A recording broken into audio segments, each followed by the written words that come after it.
आज की इस वीडियो में हम सर्विस कनेक्शन का क्वेश्चन हल करेंगे। तो हम इसमें देखते हैं कि सबसे पहले क्वेश्चन क्या कहता है। तो हम क्वेश्चन बताएंगे। क्वेश्चन में लिखा है, एक 2 मंजिला भवन वाला उपभोक्ता अपनी दुकान हेतु 10 किलोवाट को 3 फेज सर्विस कनेक्शन चाहता है। 35 मीटर की दूरी पर स्थित डिस्ट्रीब्यूशन पोल से सर्विस कनेक्शन देने हेतु एस्टीमेट का कैलकुलेशन कीजिए। एक बार फिर मैं क्वेश्चन को रिवाइज कर दूं। एक 2 मंजिला भवन वाला उपभोक्ता अपनी दुकान हेतु 10 किलोवाट को 3 फेज सर्विस कनेक्शन चाहता है। 35 मीटर की दूरी पर स्थित डिस्ट्रीब्यूशन पोल से सर्विस कनेक्शन देने हेतु एस्टीमेट का कैलकुलेशन कीजिए।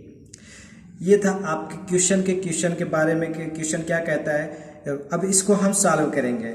यहाँ सॉल्व हमने किया distribution of supply connection, description of supply connection. Supply connection में हमें क्या क्या क्वेश्चन में क्या क्या मिला वो हम सबसे पहले लिखेंगे।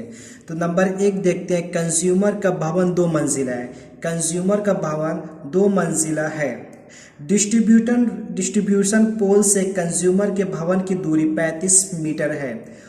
नंबर 3, कंज्यूमर को लाइटिंग, फैन व पावर लोड्स के लिए 3 फेज सर्विस कनेक्शन चाहिए। नंबर 4, सर्विस कनेक्शन 10 किलोवाट का है। फिर एक बार मैं फिर रिवाइज कर दूंगी। कंज्यूमर का भवन 2 मंजिला है। डिस्ट्रीब्यूशन पोल से कंज्यूमर के भवन की दूरी 35 मीटर है। थर्ड नंबर, कंज्यूमर को लाइटिंग, फैन व पावर लोड्स के लिए 3 फेज सर्विस कनेक्शन चाहिए। सर्विस कनेक्शन 10 किलोवाट का है। मैं इसका डिस्क्रिप्शन करता हूँ कि जो कंज्यूमर का जो बिल्डिंग है वो 2 मंजिल की है और इसके जो घर जो इसका है, घर और पोल के बीच की दूरी, घर और पोल के बीच की दूरी 35 मीटर है और कंज्यूमर को 10 किलो वाट को चलाने के लिए कनेक्शन चाहिए। फिर इसके बाद इस 10 किलो वाट को चलाने के लिए उसको 3 फेज सप्लाई की आवश्यकता होती है, जिसमें वो 3 फेज से अपने पावर लोड को जलाएगा और लाइटिंग और फैन लोड्स चलाएगा।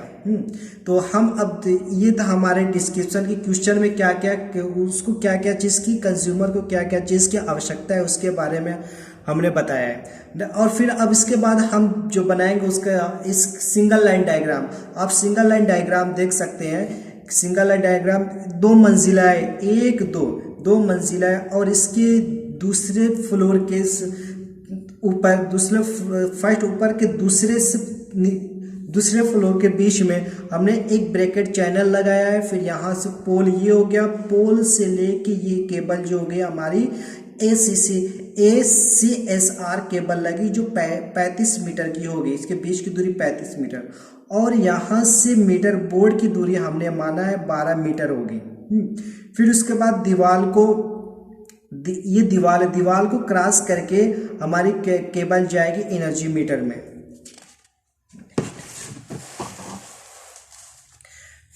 अब फिर हम करते हैं इसकी परिकल्पनाएं जो हमें लिखना पड़ता है। सबसे पहले परिकल्पनाएं क्या होती है।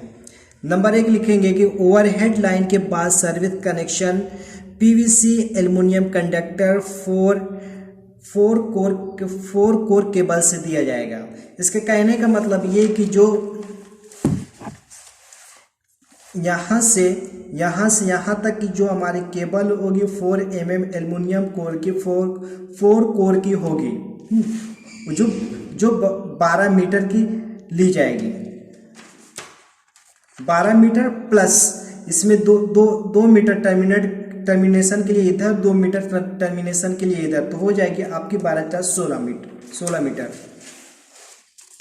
फिर उसके बाद ओवरहेड लाइन के बाद मीटर बोर्ड तक की दूरी 12 मीटर है। ओवरहेड लाइन के बाद हमारी जो दूरी है 12 मीटर की है।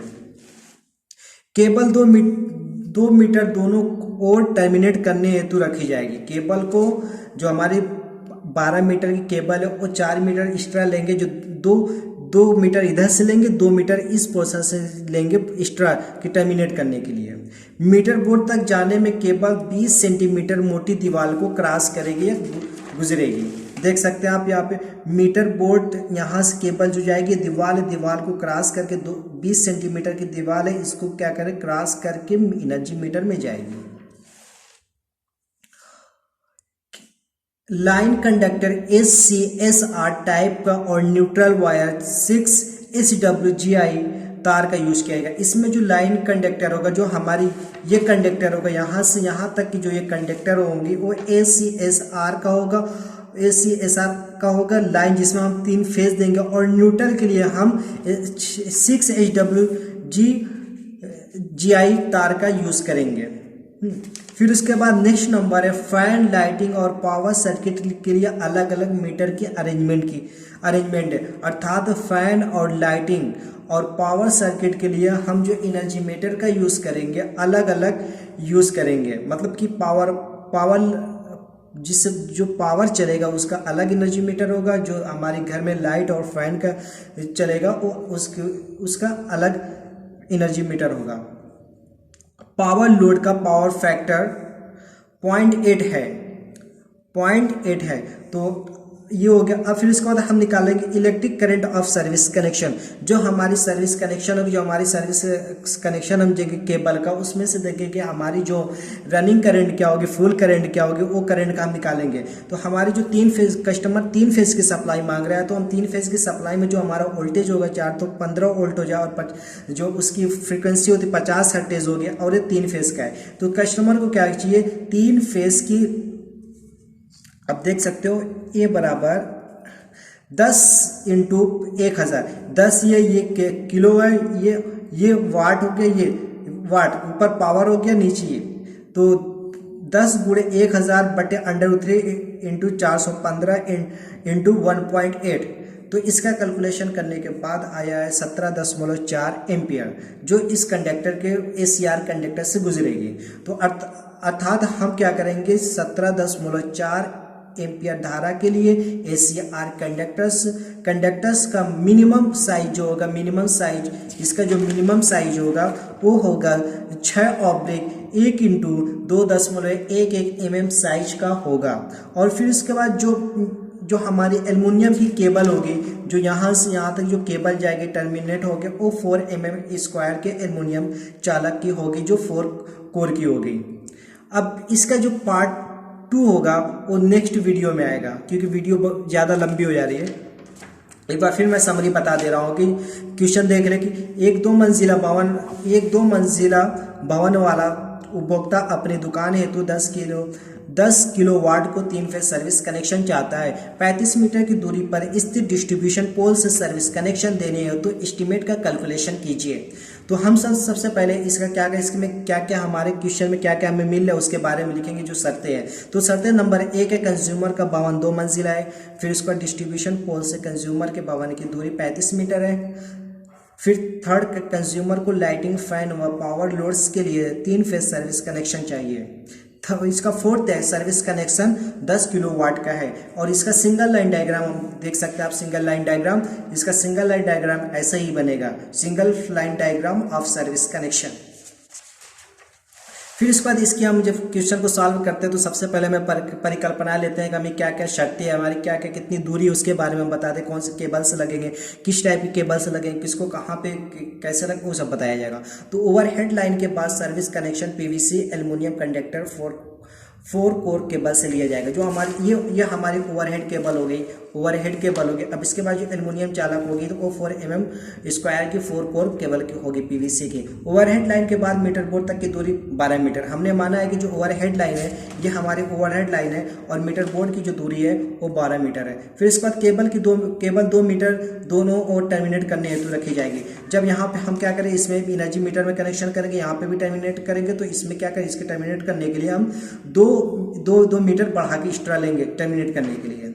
फिर उसके बाद मीटर बोर्ड तक जाने के लिए केबल को 20 सेंटीमीटर मोटर को दीवार को क्रॉस करना पड़ेगा। जो केबल को एनर्जी मीटर तक जाने के लिए, इस केबल को एनर्जी मीटर तक जाने के लिए इसके दीवार को क्रॉस करना पड़ेगा। जो इसकी दीवार की जो साइज है, इसकी मोटाई जो है वो 20 सेंटीमीटर है। फिर इसके बाद लाइन कंडक्टर ACR टाइप और न्यूट्रल वायर 6HWGI का यूज किया जाएगा। जो हम लाइन कंडक्टर का यूज किया जाएगा जिसमें RYB फेज देंगे तो वो हमारे ACSR टाइप का होगा, और न्यूट्रल के लिए हम क्या करेंगे 6HWGI तार का यूज करेंगे। फिर इसके बाद फैन और लाइटिंग के लिए फैन और लाइटिंग और पावर सर्किट के लिए अलग अलग मीटर एनर्जी मीटर का यूज़ करेंगे। फिर इसके बाद जो पावर फैक्टर जो होगा हमारा पावर लोड का, तो वो 0.8 होगा। तो अब इस सब का हमने क्या किया, सबसे पहले परिकल्पना है, हमने माना है कि ये चीज़ इतनी दूर पे इतनी चीज़ है। तो electric current of service connection, हम सर्विस कनेक्शन की केबल से कितनी करंट जाएगी उसके हिसाब से वो देखते हैं। ये हो गया, हमने क्या किया, पावर निकाला। फिर उसके बाद हमने क्या किया, √3 × 4 415 × 0.8। जब हमने कैलकुलेशन किया, इसका डिवाइडेशन किया तो 17.4 आया। तो अब इसके अकॉर्डिंग हम केबल की चॉइस करेंगे। तो 17.4 ए धारा के लिए हम ACSR कंडक्टर जो मिनिमम उस एल्युमिनियम का होगा, मिनिमम साइज जो होगी 6/1/2.11 mm साइज का कंडक्टर का यूज़ किया जाएगा। जो फिर उसके बाद जो यहाँ से यहाँ तक केबल आया जाएगी, जो 4 mm की जो एक केबल आएगी, वो क्या करेंगे हम 4 mm square PVC aluminium conductor 4 core cable, जिसमें से 3 फेस रहेगा, एक न्यूट्रल के लिए, इसके लिए सुटेबल होगी। Thank you.